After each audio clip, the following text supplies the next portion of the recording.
ఏం మాట్లాడుతున్నారండి? నేను చెప్పాలనుకున్నది, లక్ష్మి చెప్పాలనుకున్నది రెండు ఒకటేనా? అంటే లక్ష్మి నాతో నల్లపూసల ఫంక్షన్ గురించి మాట్లాడాలి అనుకుంటుందా?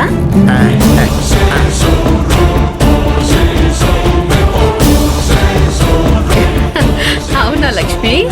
అయితే నేను కూడా నీతో అదే చెప్పాలనుకున్నాను.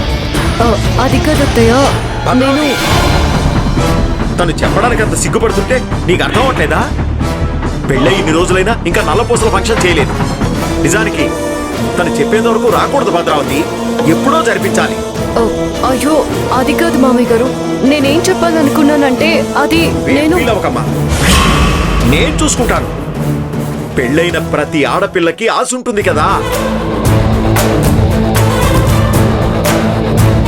నిజమేనమ్మా, పైగా నువ్వు మా ఇంటి మహాలక్ష్మివి. ఎన్ని రోజులనలా పసుపు తాడుతూ ఉంటావు చెప్పు. అందుకే రేపే నల్లపూసల ఫంక్షన్ పెట్టుకుందాం, సరేనా? విషయం అది కదత్తయ్య, నేనేం చెప్పాలనుకున్నానంటే అర్థమైంది. రేపే ఫంక్షన్ పెట్టుకుంటే ఎలాగని కంగారు పడుతున్నావు కదా.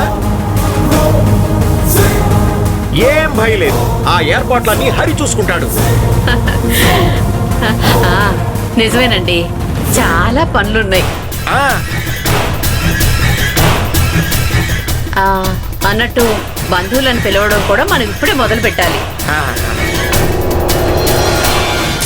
అయ్యో అత్తయ్య, ఒక్క నిమిషం నేను చెప్పేది వినండి. అమ్మా నువ్వేం టెన్షన్ పడకు, అంతా నేను చూసుకుంటానా కదా. నానా మీరు ఆగండి.